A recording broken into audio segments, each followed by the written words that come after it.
আসসালামু সুপ্রিয় দর্শকবৃন্দ, আশা করি অনেক ভালো আছেন। আজকে নতুন একটা ভিডিও নিয়ে আসলাম আপনাদের মাঝে। আপনারা দেখতে পাচ্ছেন উত্তরাঞ্চলের ডোমাডিঙ্গার মহাসড়কে বিশাল বড় একটা গর্ত রয়েছে। আমার মনে হয় উত্তরাঞ্চলের এটাই সবচেয়ে বড় অবহেলিত রাস্তা। আশেপাশের লোকজনের কাছ থেকে জানতে পারলাম এই রাস্তাটা প্রায় 3 থেকে 4 বছর ধরে এভাবে পড়ে আছে। এই রাস্তাটা ঠিক করার কোনো নামগন্ধই নেই। কে বা কাহারা এই রাস্তার দায়িত্বে আছে আমি জানি না, কিন্তু তাদেরকে আমি অনুরোধ করে বলছি এই রাস্তাটা যেন তারা দ্রুত মেরামত করে দেয়, কারণ এটা হচ্ছে ডোমাডিঙ্গার মূল সড়ক। এই রাস্তা দিয়ে প্রতিদিন হাজার হাজার গাড়ি যাতায়াত করে। রাস্তার এই বড় বড় গর্তগুলোর জন্য দুইটা বড় গাড়ি একসাথে ক্রসিং করতে পারে না। আমি চাই না আর কোনো মা বোনের কোল খালি হোক, কারণ এই রাস্তাগুলো দিয়ে আমাদের মা বাবা, ভাই বোন, দাদা দাদি, নানানের, চাচা চাচি, আত্মীয় স্বজন, পাড়া প্রতিবেশী এবং আমরাই চলাচল করি। এই বড় বড় গর্তগুলো যদি আপনারা আশেপাশে দেখতে পারেন তাহলে সাথে সাথে মেরামত করার চেষ্টা করবেন, কারণ এই গর্তগুলো যদি আমরা মেরামত না করি তাহলে বড় ধরনের একটা দুর্ঘটনা ঘটতে পারে এবং হয়ে যেতে পারে একটি মা বোনের কল খালি। আমি আমার পক্ষ থেকে সামান্যটুকু চেষ্টা করলাম, কারণ আমার পক্ষে যতটুকু সম্ভব আমি ততটুকুই চেষ্টা করেছি। অনেকেই দেখি এই পতাকাগুলো তুলে ফেলে দেয়, কিন্তু আপনারা সবাই আপনাদের ছেলে মেয়েদেরকে শিক্ষা দেবেন যেন এই পতাকাগুলো তুলে ফেলে না দেয়। এই সামান্যটুকু সাবধানতা আমাদের বড় ধরনের দুর্ঘটনার হাত থেকে বাঁচাতে পারে। তো আপনারা দেখতে পাচ্ছেন আমি সাবধানতার সাথে এটা লাগিয়ে দিলাম এবং এখানে লেখা আছে সাবধান গর্ত, সুবহানাল্লাহ, আলহামদুলিল্লাহ, লা ইলাহা ইল্লাল্লাহু, আল্লাহু আকবার, সবচেয়ে বড় জিকির। রাস্তা দিয়ে চলার সময় যেন প্রত্যেকটা চালক বা প্রত্যেকটা পথিক এই জিকিরটা পড়ে যেতে পারে। আমি চাই প্রত্যেকটা মানুষ যেন ইসলামের পথে ফিরে এসে এবং রাস্তা দিয়ে চলাচল করার সময় একটু হলেও আমল করে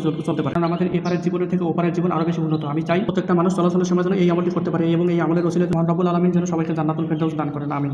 সবাই সবার জন্য দোয়া করবেন এবং কে কে আপনারা এই মানবিক কাজগুলো করতেছেন তারা অবশ্যই কমেন্ট করবেন এবং যারা এই মানবিক কাজ করেন তারা অবশ্যই কমেন্ট করে জানিয়ে দেবেন। সবাই এই ধরনের মানবিক কাজগুলো করার চেষ্টা করবেন এবং মানুষ হিসেবে মানুষের পাশে থাকবেন, এটাই আমাদের কর্তব্য। সবাই ভালো থাকবেন, সুস্থ থাকবেন, দোয়া রাখবেন। আসসালামু আলাইকুম ওয়া রাহমাতুল্লাহি। এবং ভিডিওটা লাইক কমেন্ট শেয়ার করে আপনাদের বন্ধুদের মাঝে ছড়িয়ে দিবেন, সবাই যেন এই কাজগুলো করতে পারে।